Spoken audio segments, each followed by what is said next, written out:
Hello friends, welcome to యుక్తి job update channel. This is Divya. Friends, చాలా మంది మమ్మల్ని అడుగుతున్న క్వశ్చన్ ఏంటంటే, అక్క మేము ఇదివరకు మీరు యూజీసీ నెట్ అని చెప్పేసి ఒకటి పెట్టారు కదా, సో ఆ యూజీసీ నెట్కి ఇక్కడ సిఎస్ఆర్ నెట్కి డిఫరెన్స్ ఏంటక్క అని చెప్పేసి అడుగుతున్నారు. ఇప్పుడు సిఎస్ఐఆర్ యూజీసీ నెట్ అనే ఒక కొత్తది పడింది. ఇది మాత్రమే ఇదైతే వచ్చేసి యూజీసీ నెట్ అయితే ఉంది ఫ్రెండ్స్. యూజీసీ నెట్కి సిఎస్ఆర్ నెట్కి డిఫరెన్స్ ఏంటంటే, యూజీసీ నెట్లో కొన్ని సబ్జెక్ట్స్ మాత్రమే ఉంటాయి. సిఎస్ఐఆర్ నెట్కి అయితే వచ్చేసి కొన్ని అయితే ఉంటాయి. సో ఆ సబ్జెక్ట్స్ ఎవరెవరు అప్లై చేసుకోవచ్చు? ఇప్పుడు చాలామంది కెమికల్ సైన్స్ వాళ్ళు వచ్చేసి యూజీసీ నెట్ అప్లై చేయొచ్చా, లైఫ్ సైన్స్ వాళ్ళు యూజీసీ నెట్ అప్లై చేయొచ్చా అని అయితే అడుగుతున్నారు. వాళ్ళు యూజీసీ నెట్ అయితే అప్లై చేయడానికి అయితే రాదు, వాళ్ళు సిఎస్ఐఆర్ యూజీసీ నెట్ అయితే అప్లై అయితే చేసుకోవచ్చు. నేను చూపిస్తాను. సో ఎవరెవరు అప్లై చేసుకోవచ్చు అని చెప్పేసి ఈ వీడియో చివరి వరకు చూసినట్లయితే అప్లికేషన్ ఫామ్ కూడా క్లియర్గా ఎక్స్ప్లెయిన్ చేస్తాను. ఇది official department of higher education నుంచి వచ్చింది నోటిఫికేషన్. సో ఇక్కడ చూడండి, ఇలా వాళ్ళు ఇక్కడే పీడిఎఫ్ అయితే ఇచ్చారు చూడండి. ఇక్కడ ఇన్ఫర్మేషన్ బులెటిన్ కావాలి అనుకుంటే ఇది క్లిక్ చేయండి. December 2024. అలాగే ప్రీవియస్ పేపర్స్ కావాలన్నా కూడా ఇందులోనే దొరుకుతున్నాయి ఫ్రెండ్స్. ఇక్కడ చూడండి, ఫైనల్ ఆన్సర్కి ఫర్ యూజీసీఎస్ఆర్ యూజీసీ నెట్ 2024 అలాగా ఆర్కైవ్స్లోకి వెళ్ళేసి సాధించుకోవచ్చు. మీరు ప్రీవియస్ పేపర్స్ని కూడా అంటే వాళ్ళకు మోడల్కి అయితే పెడతారు, లేదా ఇంటర్నెట్లో ఆన్లైన్లో అవైలబిలిటీ ఉంటాయి, మాక్ టెస్ట్లు అయితే ఉన్నాయి. ఇలా చెక్ చేసుకోండి. నేనైతే వచ్చేసి ఇప్పుడు ఇన్ఫర్మేషన్ బులెటిన్ December 2024 అయితే ఓపెన్ చేశాను ఫ్రెండ్స్. ఓపెన్ చేస్తే అయితే వచ్చేసి ఈ విధంగా అయితే ఉంటుంది.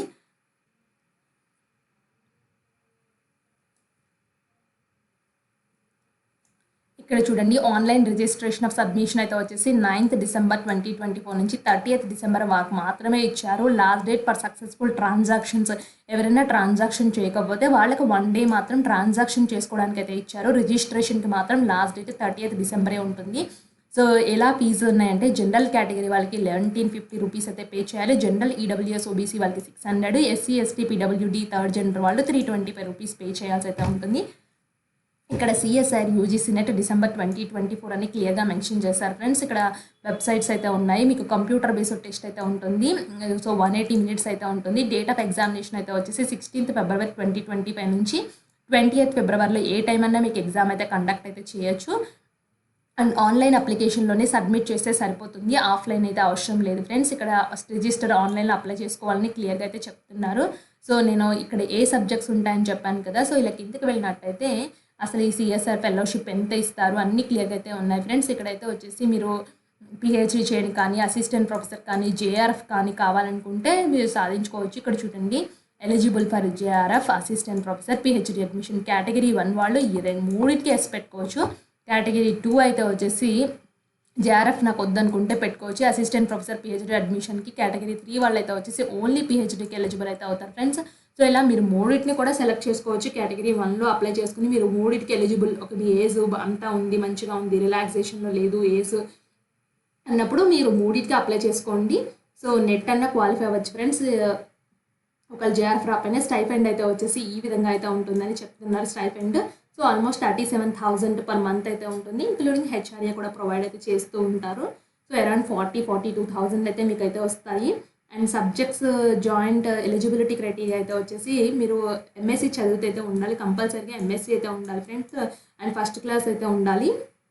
మాస్టర్ డిగ్రీ ఆర్ ఈక్వివాలెంట్ వాళ్ళు అయితే అప్లై అయితే చేసుకోవచ్చు దీనికి. అండ్ ఇలా కిందకి అయితే వచ్చినట్టయితే అప్పర్ ఏజ్ లిమిట్ జేఆర్ఎఫ్ వాళ్ళకి 30 years, not more than 30 years as a first day of month అని చెప్పేసి ఇచ్చారు. ఇక్కడ క్లియర్గా ఏజ్ రిలాక్సేషన్స్ అయితే ఉన్నాయి. నో అప్పర్ ఏజ్ లిమిట్, ఇది కూడా ఏజ్ లిమిట్ అయితే లేదు. సో దీనికి జేఆర్ఎఫ్ మాత్రమే ఉంది ఏజ్ లిమిట్ అనేది. ఇక్కడ ప్యాటర్న్ అయితే వచ్చేసి క్వశ్చన్స్ ఈ విధంగా ఉంటుంది. Part A, part B, part C. Part C అయితే వచ్చేసి మీ సబ్జెక్ట్ అయితే ఉంటుంది క్లియర్గా. ఇక్కడ చూడండి, ఎవరెవరు రాసుకోవచ్చు అని చెప్పేసి ఎంతో మంది క్వశ్చన్స్ ఉన్నట్టు. ఎవరైతే earth, atmospheric, ocean and planetary science చదివిన వాళ్ళు ఉంటారు కదా, 702 కోడ్ అయితే ఉంది, వాళ్ళకి ఈ విధంగా ఎగ్జామ్ అయితే ఉంటుంది. ఎవరైతే లైఫ్ సైన్స్ 703 కోడ్ వాళ్ళు ఈ విధంగా ఎగ్జామినేషన్ ప్యాటర్న్ ఉంటుంది. నెగటివ్ మార్కింగ్ అయితే ఉన్నాయి. పార్ట్ ఏకి 0.5, పార్ట్ బికి కూడా 0.5, పార్ట్ సికి అయితే 1 mark నెగిటివ్ మార్క్ అయితే ఉంది. ఎవరైతే మ్యాథమెటికల్ సైన్స్ చేస్తారో వాళ్ళకి ఈ విధంగా ఉంది. ఎవరైతే ఫిజికల్ సైన్స్ చేస్తారో ఈ విధంగా అయితే ఉంది. చాలామంది కెమికల్ సైన్స్, మేము కెమికల్ సైన్స్ చేసామక్క, అప్లై చేయొచ్చు ఎంతోమంది మమ్మల్ని అడిగారు యూజీసీ నెట్ అప్పుడు. వాళ్ళకి ఈ నోటిఫికేషన్ అప్లై చేసుకోండి. మీ ఫ్రెండ్ సర్కిల్లో ఎవరన్నా వాళ్ళకి తెలియని వాళ్ళు ఉంటే మాత్రం వాళ్ళకి తెలియచేయండి. ఏ సబ్జెక్ట్స్లో వచ్చాయంటే chemical science and life sciences, earth, atmospheric, ocean, planetary sciences, mathematical sciences, physical science, ఇలా ఈ సైన్స్ వాళ్ళైతే అప్లై అయితే చేసుకోవచ్చు ఈ నోటిఫికేషన్స్కి. సో ఇక్కడ కోడ్స్కి అయితే మళ్ళీ ఇచ్చారు ఫ్రెండ్స్. ఇక్కడ కోడ్స్ ఇట్లా ఉంది, ఒక ప్రింట్అవుట్ తీసుకోండి. అప్లై చేసేటప్పుడు ఈ కోడ్స్ పనికొస్తాయి. సో గుర్తుపెట్టుకోండి ఫ్రెండ్స్. ఇది ఇంకా కిందకి వెళ్ళినట్టయితే కింద డీటెయిల్స్ అయితే ఉన్నాయి ఫ్రెండ్స్, ఒకసారి చెక్ చేసుకోండి. అండ్ ఇంట్రెస్టెడ్ క్యాండిడేట్స్ ఎలా అప్లై చేసుకుంటారంటే ఇక్కడ చూడండి, అప్లై అయితే ఉంది కదా. So click here to register login అయితే ఉంది కదా, దానికన్నా అయితే క్లిక్ చేయండి. దాన్ని క్లిక్ చేసినట్టయితే మీకు ఇలా పోర్టల్ అయితే వస్తుంది, joint CSR UGC NET December అని చెప్పేసి. ఇక్కడ అప్లికేషన్ నెంబర్ ఎంటర్ చేయండి. Application number can be blank అని చెప్పేసి చెప్తున్నారు. సో ఎందుకంటే నేను రిజిస్టర్ చేసుకోలేదు కాబట్టి సో ఇక్కడ న్యూ క్యాండిడేట్ రిజిస్టర్ హియర్ ఉంది కదా, దీన్ని క్లిక్ చేయండి. క్లిక్ చేసినట్లయితే మీకు డౌన్లోడ్ ఇన్ఫర్మేషన్ బులెటిన్ అని క్లిక్ చేస్తే ఇప్పుడు నేను ఏదైతే నేను చూపించానో ఆ ఇన్ఫర్మేషన్ బులెటిన్ మీకు 95 పేజెస్ ఆఫ్ ఇన్ఫర్మేషన్ బులెటిన్ అయితే వస్తుంది.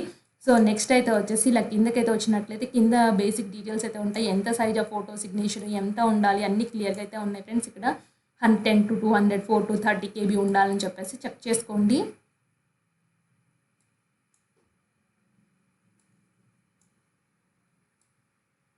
సో ఇలా కిందకైతే రండి ఫ్రెండ్స్. కిందకి ఇలా వచ్చిన తర్వాత క్లిక్ హియర్ టు ప్రొసీడ్ ఉంది కదా, సో ఇక్కడ టిక్ బాక్స్లో టిక్ కొట్టేసి క్లిక్ హియర్ టు ప్రొసీడ్కి అయితే వెళ్ళిపోండి. క్లిక్ హియర్ టు ప్రొసీడ్కి వెళ్ళిన తర్వాత ఈ విధంగా అయితే వస్తుంది. So don't use that parents relative identity అని చెప్పేసి వస్తుంది. సో ఇక్కడ మీ దగ్గర ఏముంది, I have Aadhaar number, wish to create my login, లేదా డిజీ లాకర్ అకౌంట్ ఉంది, లేకపోతే I have an academic bank credits ID ఉంది, I don't have academic bank credit ID, have Indian passport ఉందా, పాన్ కార్డ్ ఉందా, I have non Indian passport ఉందా, ఏది ఉంటే నా దగ్గర ఆధార్ కార్డు ఉంది కాబట్టి ఆధార్ కార్డుతో వెళ్తున్నాను. ఆధార్ కార్డ్ నెంబర్ ఇచ్చేసేసి జనరేట్ ఓటీపీ అని క్లిక్ చేయండి. మీ మొబైల్ నెంబర్కి ఓటీపీ అయితే వస్తుంది, దాన్ని ఎంటర్ చేస్తే మిమ్మల్ని నెక్స్ట్ స్టెప్కి అయితే తీసుకెళ్తుంది.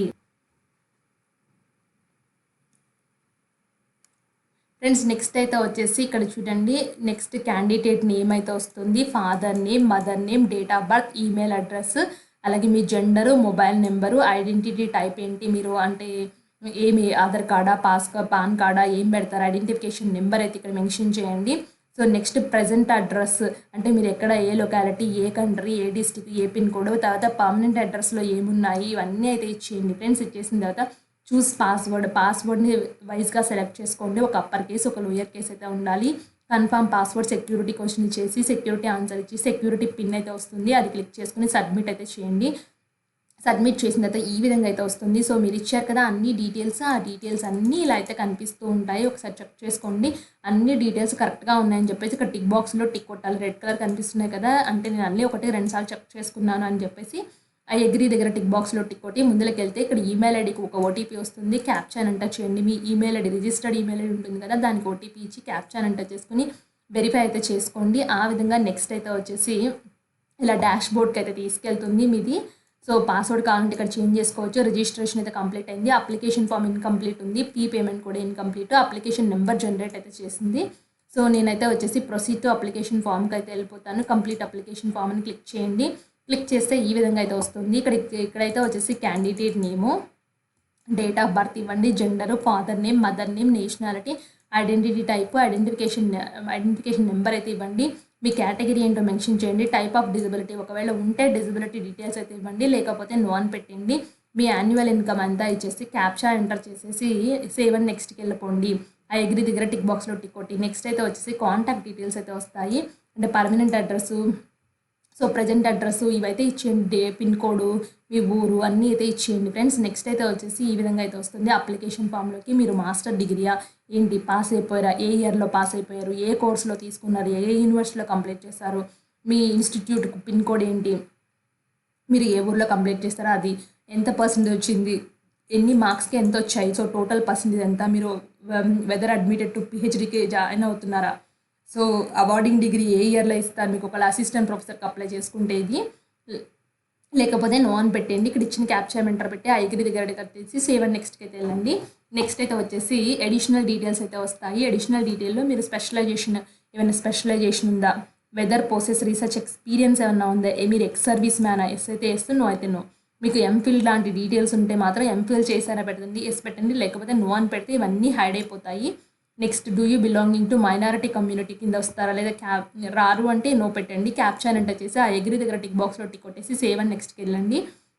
నెక్స్ట్ డాక్యుమెంట్స్ అప్లోడ్ అయితే వస్తుంది, మీ ఫోటో, సిగ్నేచరు, ఒకవేళ పీడబ్ల్యూడి అని మెన్షన్ చేస్తే అది ఇతను మెన్షన్ చేశారు కాబట్టి పీడబ్ల్యూడి అయితే వచ్చింది. సో లేకపోతే అవసరం లేదు. ఇవన్నీ అప్లోడ్ అయితే చేయండి. ఇక్కడ డాక్యుమెంట్ సైజెస్ చూసుకోండి ముందర. సో డాక్యుమెంట్ సైజెస్ చూసుకొని అప్లై చేయండి. సో ఇక్కడ చూడండి పర్సనల్ డీటెయిల్ కంప్లీట్ చేశాను, contact details, qualification details, additional details, exam centre details అయితే ఇచ్చాను. So next documents upload step అయితే ఉంది. ఫైనల్ సబ్మిట్ అయితే ఇన్కంప్లీట్ ఉంది. ఒకసారికి 2 సార్లు చెక్ చేసుకోండి. మీరు ఎగ్జామినేషన్ సెంటర్స్ అయితే వచ్చేసి మీరు ఏపీ వాళ్ళైతే ఆంధ్రప్రదేశ్, తెలంగాణ ఎక్కడైనా లొకేషన్ చూస్ చేసుకోవచ్చు. హైదరాబాద్ మనకైతే హైదరాబాద్ అవైలబిలిటీ అయితే ఉంది. సో మీరు చూసుకొని అప్లై చేసుకోండి. మీ డీటెయిల్స్ అన్నీ ఇలా అయితే వస్తాయి. సో 1-2 సార్లు అన్ని డీటెయిల్స్ చెక్ చేసుకుని ఫైనల్ రివ్యూ పేజ్లో మేము అన్నీ చెక్ చేసుకున్నామని టిక్ బాక్స్లో టిక్ కొట్టాలి ఫ్రెండ్స్. ఇది టిక్ కొట్టేసి ఫైనల్ సబ్మిట్కి వెళ్ళినట్లయితే ఇలా మీ నేమ్ అయితే వస్తుంది, అప్లికేషన్ నెంబర్ అయితే వస్తుంది, అమౌంట్ ఎంత పే చేయాలో అంత చూపిస్తుంది. సో అంత పే నౌకి అయితే వెళ్ళండి. సో డాష్ బోర్డ్ ఇక్కడ దీన్ని తీసుకెళ్తుంది. సో మీరు ఏ విధంగా పే చేస్తారు అనేసి. సో ఎస్బీఐ పేయా, ఐసిఐసిఐ ఇలా చూపిస్తుంది. ఎస్బీఐ పేలో మీరు net banking, credit card, debit card ఏ విధంగానైనా పే చేయొచ్చు ఫ్రెండ్స్. మీ అమౌంట్ అనేది యూపీఐ ద్వారా కూడా పే చేయొచ్చు. సో మీరు పే చేసిన తర్వాత ఈ విధంగా అయితే వస్తుంది. సో మీకు ట్రాన్సాక్షన్ ఐడి అన్నీ అయితే వస్తాయి. సో దాని తర్వాత కన్ఫర్మ్ అని క్లిక్ చేసేయండి. కన్ఫర్మ్ అని క్లిక్ చేయడంతో పేమెంట్ సక్సెస్ఫుల్లీ ఇన్ టిక్ బాక్స్లో టిక్ అయితే రావాలి. అండ్ మీకు ఈ విధంగా డాష్ బోర్డ్లో కూడా ఈ విధంగా చూపిస్తుంది సక్సెస్ అని, payment status success, check payment status అన్నీ సక్సెస్ ఉండాలి. సో ఎస్బీఐ ఈ పే ద్వారా పే చేశారు. తర్వాత వచ్చేసి ఇట్లా కన్ఫర్మ్ పేజ్ అయితే వస్తుంది. సో అన్నీ ఇలా డీటెయిల్స్, మీ డీటెయిల్స్ అన్నీ 1-2 సార్లు చెక్ చేసుకోవాలి. సో మీరు అప్లై చేసుక ముందు చెక్ చేసుకోవాలి ఫ్రెండ్స్. ఎందుకంటే వన్స్ ఫైనల్ సబ్మిషన్ అయిపోతే మాత్రం మీ డీటెయిల్స్లో మోడిఫికేషన్ అయితే ఉండదు ఫ్రెండ్స్. ఇప్పుడు నేను చూపించింది అయితే వచ్చేసి అఫీషియల్ వెబ్సైట్లోనే వాళ్ళే స్క్రీన్ షాట్స్తో ఎలా అప్లై చేయాలో కూడా క్లియర్గా అయితే ఇచ్చారు. సో నేను ఆ అప్లికేషన్ ఫామ్ని సో మీకు చాలా ట్రస్టెడ్గా ఉంటుంది కాబట్టి దాన్నే అయితే చూపించాను ఫ్రెండ్స్. మీకు ఏదైనా డౌట్ ఉంటే కామెంట్ బాక్స్లో కామెంట్ చేయండి, నేను తప్పకుండా రిప్లై అయితే ఇస్తాను. ఇది అఫీషియల్ వెబ్సైట్లో నేను ఈ పీడిఎఫ్ లింక్ కూడా డిస్క్రిప్షన్లో అయితే ఇస్తాను. మీకు ఏదైనా డౌట్ ఉన్నా కూడా చెక్ చేసుకోవచ్చు. సో తప్పకుండా అయితే వచ్చేసి మెసేజ్ చేయడం మాత్రం మర్చిపోద్దు, మిస్టేక్స్ చేయకుండా. సో కాంటాక్ట్ అయితే చేయండి, నేను తప్పకుండా రిప్లై అయితే ఇస్తాను. సో ఇలాంటి మరిన్ని అప్డేట్స్ కావాలనుకుంటే మన ఛానల్ సబ్స్క్రైబ్ చేయండి. మీ ఫ్రెండ్ సర్కిల్ ఎవరైనా ఉంటే తెలియచేయండి. Thanks for watching.